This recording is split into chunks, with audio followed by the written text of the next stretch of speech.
Bem, continuando aí essa reflexão aí sobre liderança e gestão, e aí contando um pouco sobre a história de Alexandre o Grande, já vou pedir para você dar um like, compartilhar, fazer um comentário que será muito interessante. Então vou aqui nesses próximos vídeos estar falando fazendo uma reflexão com a história de Alexandre e que nós podemos usar na prática. A anterior foi, você viu, colocar ter uma crença poderosa. Uma coisa que me chamou muita atenção na história do Alexandre o Grande, que além da mãe vender essa crença muito forte, ele era muito curioso e ficaram no palácio, né, do rei Felipe, na Macedônia, e ele recebia visitantes. O pai, na realidade, e os conselheiros recebiam visitantes do mundo inteiro. E Alexandre, muito curioso, gostava de participar e fazia perguntas. E ali já dá para perceber que ele estabeleceu, já desde pequeno adolescente, ele estava curioso e já estava estabelecendo objetivos. Então imagine que o cara está lá na Grécia, imagina um mapa aí, não sei se você gosta muito de geografia, o cara está lá na Grécia, na Macedônia, na realidade, né?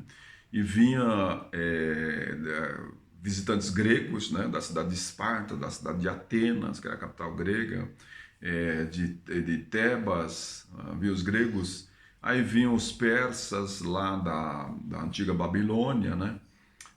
Do antigo Irã lá, que tem um outro nome muito interessante da cidade grande lá, que agora me fugiu o nome, né?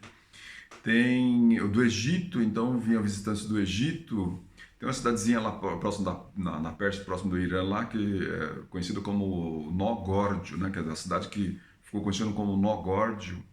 Então o Alexandre, os visitantes vêm passando e contando algumas coisas do mundo, e Alexandre fica curioso e perguntando, mas como é que fala sobre o Egito? Como é que é? Então perguntava e o visitante falava das pirâmides, falava da esfinge, falava dos mistérios, falava dos palácios dos faraós, contava para ele que estava sob o domínio persa, agora que os egípcios tinham caído um pouco, então ele sabia da história egípcia, né?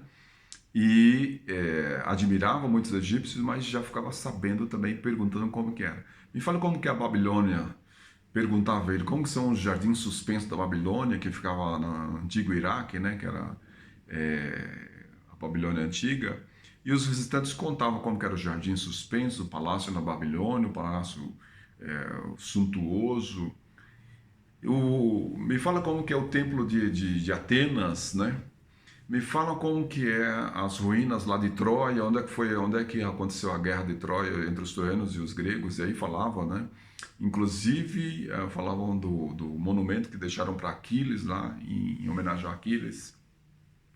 Então Alexandre ia conhecendo o mundo ainda adolescente, através das histórias dos visitantes, e ali dá para perceber que ele já desejou e já formulou o objetivo pequeno ainda, adolescente ainda, formulou o objetivo de conhecer e conquistar.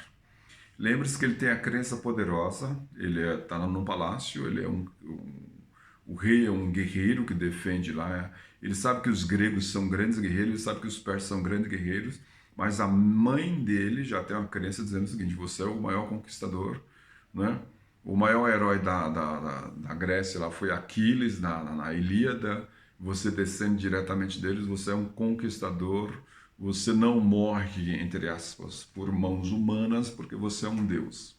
Então Alexandre começa a estabelecer objetivos de conquistar o Egito, de conquistar a Babilônia, de conhecer lá onde que é esse tal de Nó-Górdio, não sei se você conhece, rapidamente vou falar do Nó-Górdio, né? Que foi um rei que existiu e por alguma traição lá, envolvendo a mulher, ele deixou lá, amarrou uma carroça, né? Ele deu um nó tão bem dado numa carroça lá de ouro e deixou como último legado frase o seguinte: quem desatar esse nó será o rei da Pérsia. E vários conquistadores na Pérsia antiga se dirigiam a essa cidade, porque existia essa profecia, ficou como uma profecia. O rei morreu, já tinha morrido há muito tempo, mas ficou a profecia: quem desatar o nó górdio será o rei da Pérsia.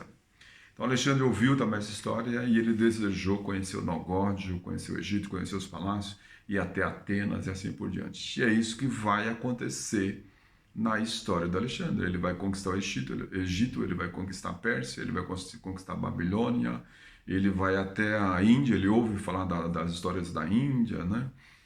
Que tem guerreiros em cima de elefantes, ele fica espantado com isso. Ele conquista quase toda a Grécia, Atenas, ele vai até Atenas, né? Ele decide, inclusive, se vingar dos persas, porque eles saquearam e invadiram Atenas, e ele considera, embora ele não seja grego, mas a mãe é grega, e ele considera um insulto, né? Que foi um insulto, justamente uma profanação ao templo de Atenas, então ele decide punir os persas e vai atrás dessa conquista. Bom, então eu lendo a história é muito interessante porque a história diz que ali pequeno ele já era curioso e já desejava, adolescente, estas conquistas. E é isso que ele faz, né?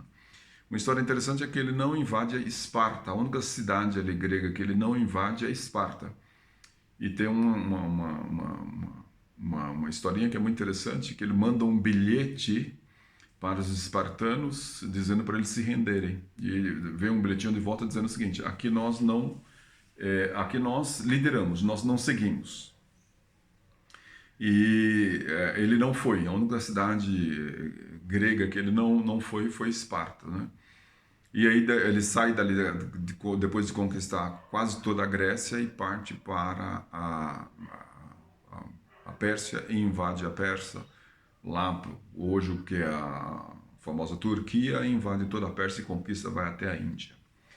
Estabelecer objetivos grandes, ter curiosidade de saber as metas, os desafios que vêm pela frente. Um líder é esse que está toda hora também estimulando a sua equipe e dizendo, se ele está numa empresa, qual a grande meta da empresa, quais são as grandes conquistas que dá para se fazer. Porque, em verdade, ele prepara homens para a vida, né? Todo líder prepara homens para a vida. E mesmo que essas pessoas saiam da empresa, elas devem estar preparadas para ter grandes objetivos e ir atrás e conquistar, fazer as suas conquistas. Mas principalmente na empresa, né, que você está liderando um departamento, um time, preparar, dizer, para deixar claro para essa equipe os grandes, digamos, né, troféus que vale a pena ir buscar. Né? Alinhado à cultura da empresa, alinhado às conquistas, aos grandes objetivos que a empresa colocou para o mercado, prepara o seu departamento para essas vitórias. Porque cada contribuição que o seu departamento der, cada conquista que o seu departamento fizer, cada nova inovação, né? Cada habilidades que você desenvolver no seu time, você está ajudando o seu time a ir para as conquistas, assim como o Alexandre foi para as grandes conquistas do mundo, certo? Se você dirige uma grande empresa, então prepara o time como um todo, né? Se você está numa pequena empresa, prepara o seu time. Se for só você começando o negócio, tenha essa visão grande de Alexandre e parta para o objetivo, né? Se você tem o time, nada melhor do que você desenvolver o time para isso, tá bom? Dá um like, comenta, compartilha, que ainda vou falar um pouquinho mais sobre Alexandre. Até mais.